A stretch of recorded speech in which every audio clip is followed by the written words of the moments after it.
안녕하세요, 여러분. 오늘은 성경 출애굽기 10장에서 12장의 이야기를 다뤄볼 텐데요. 애굽에 닥친 무시무시한 재앙들과 하나님의 놀라운 구원의 계획을 뉴스 형식으로 전달해 드리겠습니다. 이 이야기는 단순한 전설이 아니라 이스라엘 백성의 정체성을 형성한 중요한 사건으로 전 세계적으로도 잘 알려진 성경 속 이야기입니다. 그럼 시작해 볼까요?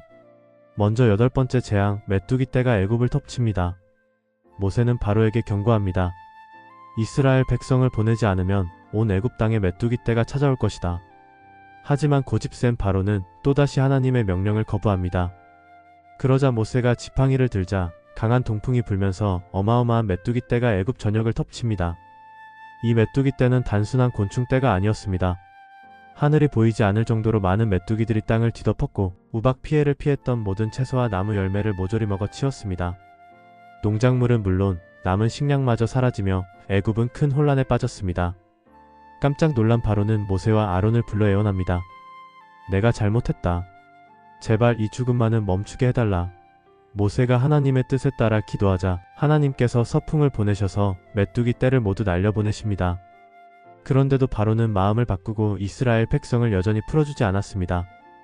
다음은 9번째 재앙, 흑암 재앙입니다. 이번에는 빛이 사라지는 사건이 벌어집니다. 모세가 하늘을 향해 손을 내밀자 애굽 전역에 깊은 어둠이 찾아옵니다. 이 흑암은 단순히 밤이 되는 어둠이 아니라 한 치 앞도 보이지 않는 절대적인 어둠이었습니다. 이 어둠은 무려 3일 동안 지속되었습니다. 애굽 사람들은 아무것도 볼 수 없었고 집 밖으로 나가지도 못했습니다. 공포에 빠진 그들에게는 빛조차 허락되지 않았죠.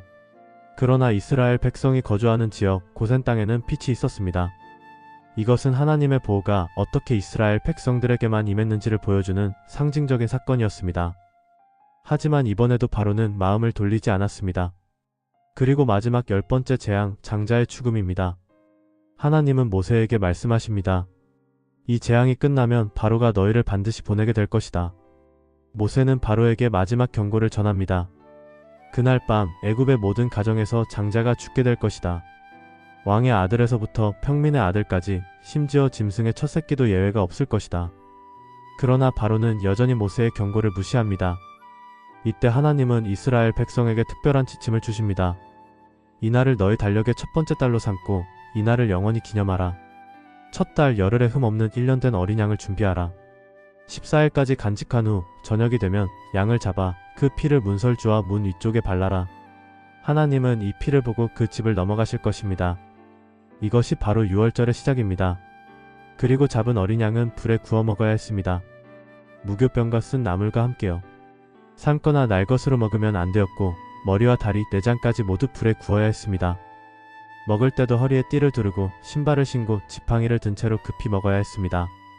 왜냐하면 그들은 곧 애굽을 떠날 준비를 해야 했기 때문입니다. 이 모든 과정은 하나님의 구원의 긴박함을 상징합니다. 그날 밤 하나님의 말씀대로 죽음의 천사가 애굽을 지나가며 모든 장자를 쳤습니다. 왕의 아들부터 평범한 집안의 아들까지 심지어 가축들의 첫 새끼까지 죽임을 당했습니다. 그러나 문설주의 피가 발라진 이스라엘 백성의 집은 천사가 넘어갔습니다. 그래서 이날을 유월절, 즉 넘어간 날이라고 부릅니다. 애굽 전역에는 큰 슬픔이 찾아왔습니다.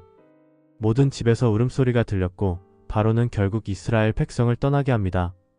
하나님의 강권적인 손길 앞에 바로도 더 이상 버틸 수 없었던 것입니다. 이날은 단순히 한 민족이 구원받은 날이 아니라 이스라엘 백성들이 하나님의 특별한 백성으로 거듭난 날로 기념됩니다. 그리고 유월절은 지금까지도 이스라엘 민족에게 중요한 축제로 지켜지고 있습니다.